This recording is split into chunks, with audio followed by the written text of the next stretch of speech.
안녕하세요. 혹시 대규모 언어 모델, 그러니까 LLM을 직접 서비스에 올려보신 적 있으신가요? 아마 온갖 골치 아픈 문제들을 겪으셨을 텐데요.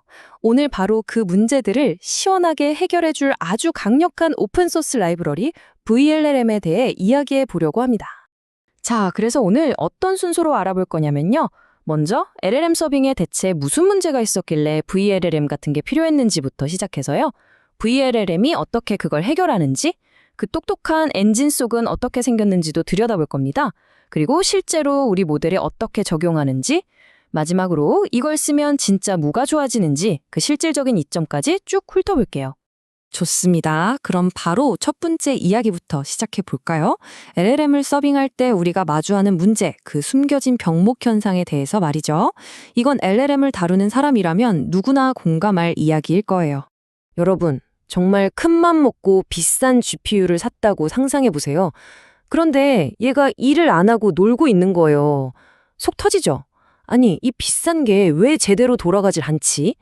이 질문, 아마 머신러닝 엔지니어라면 다들 한 번쯤 해보셨을 겁니다. 그 범인이 어디 멀리 있는 게 아니에요. 바로 GPU 메모리를 관리하는 방식에 문제가 있었던 거죠. 특히 요청이 들어올 때마다 고무줄처럼 막 늘어났다가 줄어들었다가 하는 아주 변덕스러운 녀석이 있는데 얘가 바로 문제의 주범입니다. 자, 우리 이야기의 악당을 이제 정식으로 소개해 드릴게요. 바로 KV 캐시라는 녀석입니다. 사실 얘는 없어서는 안 될 아주 중요한 역할을 해요. 매번 똑같은 계산을 반복하지 않게 도와주거든요. 그런데 문제가 뭐냐? 얘가 GPU 메모리를 어마어마하게 잡아먹고 심지어 예측 불가능하게 막 커졌다 작아졌다 한다는 거죠. 필요하기라고 할까요? 자, 이렇게 골치 아픈 문제가 있는데 그럼 해결책은 없을까요? 당연히 있죠. 그래서 등장한 우리 이야기의 영웅, 바로 VLLM입니다. 이 VLLM한테는 아주 특별한 두 가지 슈퍼파워가 있어요. 그 첫 번째 비장의 무기는 바로 페이지드 어텐션입니다.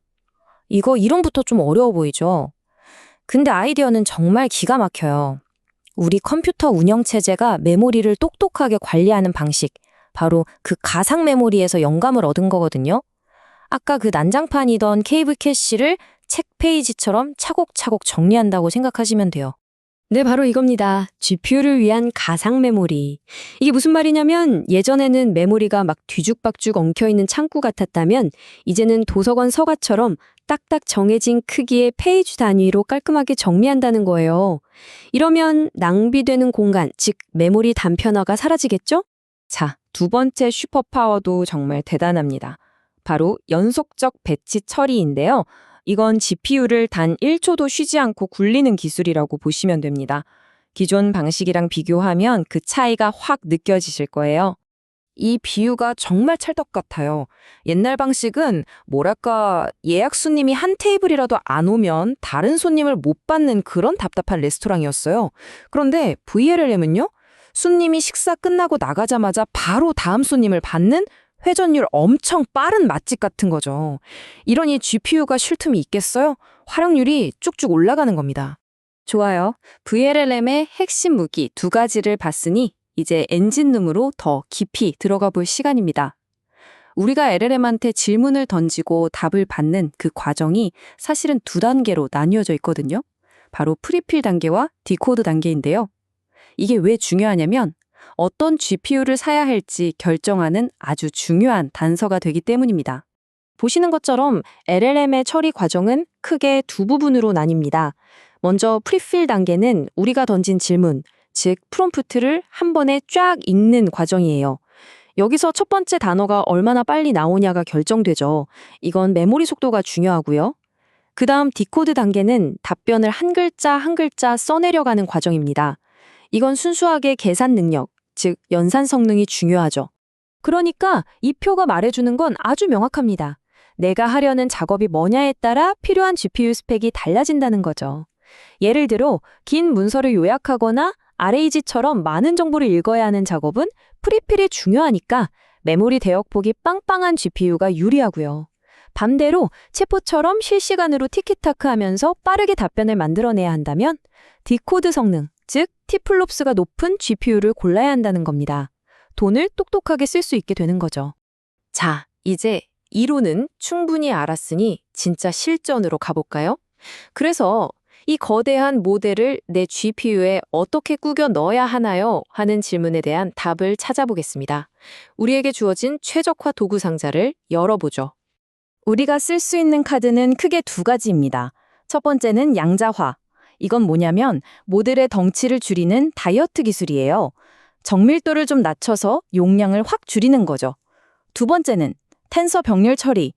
이건 모델이 너무 커서 GPU 하나에 안 들어갈 때 여러 GPU에 모델을 잘게 쪼개서 나눠 담는 기술입니다. 양자화의 위력이 얼마나 대단한지 이 표를 한번 보세요.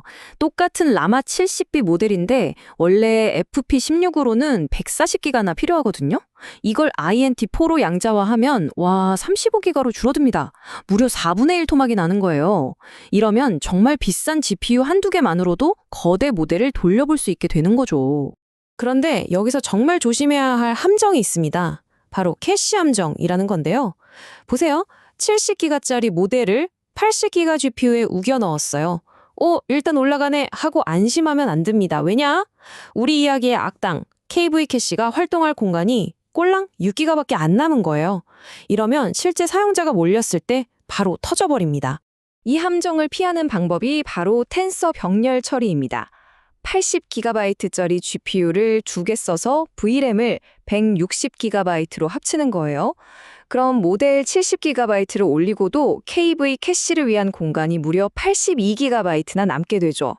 이 정도면 이제 어떤 트래픽이 몰려와도 끄떡없는 진짜 프로덕션 레벨의 서비스가 가능해지는 겁니다. 자, 지금까지 좀 복잡한 기술 얘기를 많이 했는데요. 그래서 결론이 뭔데? 이걸 쓰면 나한테 뭐가 좋은데? 하는 궁금증이 드실 겁니다. 이제부터 그 실제적인 이득, 이 모든 것의 결과물을 한번 보시죠. 결론부터 말씀드리면 그냥 빨라지는 수준이 아닙니다. VLLM의 페이지드 어텐션과 연속잡 배치 처리 기술 덕분에 기존 방식과 비교해서 처리량이 무려 2배에서 많게는 4배까지 높아집니다. 이 그래프를 보시면 그 차이가 한눈에 들어오죠. 똑같은 GPU로 똑같은 시간 동안 기존 방식이 100개의 요청을 처리했다면 VLM은 250개를 처리한다는 거예요. 이건 정말 엄청난 차이죠. 이게 우리에게 주는 이점은 크게 3가지입니다. 첫째, 처리량이 높아지니 훨씬 적은 수의 GPU로 같은 서비스를 할 수 있어요. 당연히 돈이 엄청나게 절약되겠죠? 둘째, 잠자고 있던 GPU를 90% 이상 쥐어짜서 쓰게 되니까 하드웨어에 투자한 돈이 아깝지 않게 됩니다. 그리고 마지막으로 이제 고성능 LLM 서비스가 일부 전문가들만의 영역이 아니라 누구나 현실적으로 구현할 수 있는 기술이 되었다는 겁니다. VLM은 LLM을 서비스하는 데 있어서 가장 큰 걸림돌이었던 속도와 비용 문제를 해결해줬습니다. 말 그대로 새로운 가능성의 문을 활짝 연 거죠. 자, 이제 LLM 추론이 이렇게 빠르고 저렴하고 또 쉬워졌습니다. 이제 여러분은 이 기술로 무엇을 만들어 보시겠습니까?